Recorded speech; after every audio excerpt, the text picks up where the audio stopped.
Hello, my name is Jeff Moore. Tonight I'd like to introduce you to an emerging technology that I think is going to have a huge influence on teaching and learning. This innovation is podcasting. Let's first of all define what podcasting is. A podcast is a series of digital files, audio or video, that are released episodically and downloaded through web syndication. Let's take a better look at what a podcast is.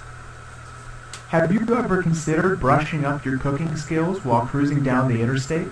Becoming a technology wizard by listening to experts around the world? Podcasts are a great way for you to enjoy audio and video content on a wide variety of different topics, produced by individuals and businesses around the world. What is a podcast?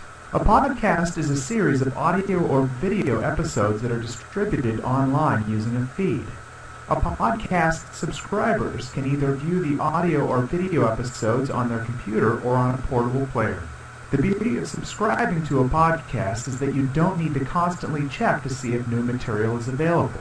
Podcast player software automatically checks for any new content and downloads any new audio or video episodes, making it convenient for you to stay up to date with the latest content. How do you get started? All you have to do is open up your software for listening to or watching podcasts. Select the podcasts that look interesting, and you can enjoy the latest topics whenever you'd like. Now you know how to stay up to date with the latest content automatically. Now that we have a clear understanding of podcasting, let's take a look at the short history of podcasting. In 2000, a system was created to enable downloading and storage of episodic content. This is what is known as RSS, which stands for real-time syndication. RSS allows for you to subscribe to a feed which is continually updated. In 2003, the first posting of MP3 files over the web was demonstrating using an RSS feed.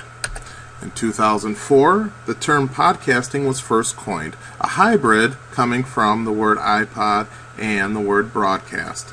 Also, a Google search for the word podcast went from 24 hits in early 2004 to over 100,000 hits by the end of 2004. Podcasting was beginning to take off. In 2005, podcasting continued to grow in popularity. For example, the first daily public news radio program was published via podcast.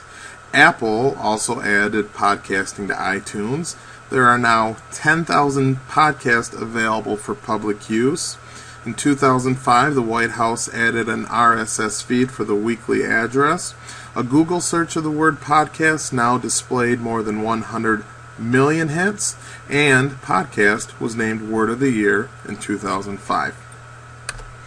In 2006, podcasts became so popular, consumers were now willing to pay for the content.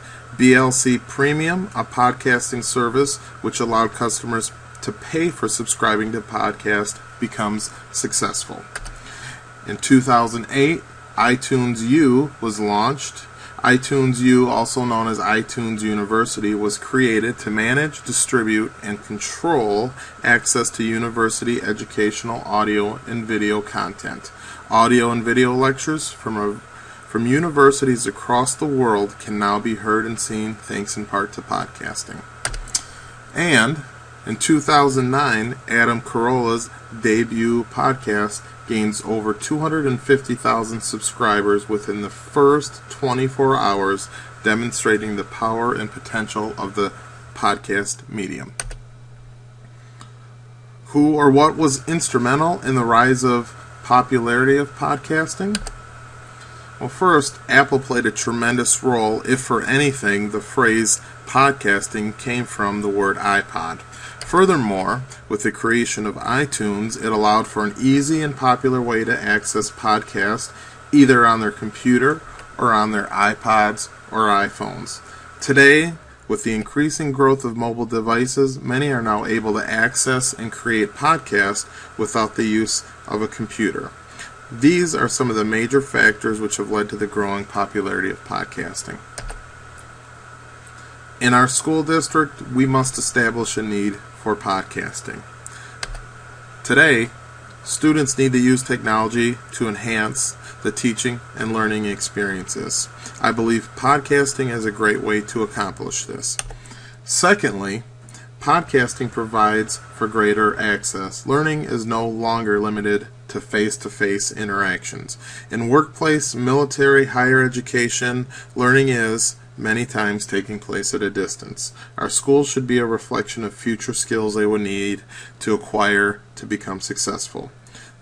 Lastly, podcasting addresses the needs of students with various learning styles.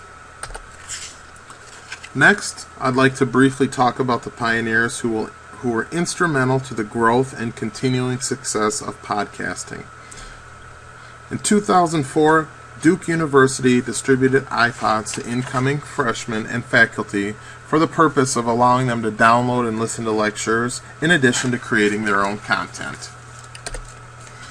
Stanford University was one of the first universities to introduce audio content such as lectures, interviews, commencement speeches, and more, making them available through the iTunes Education Store, also known as iTunes U.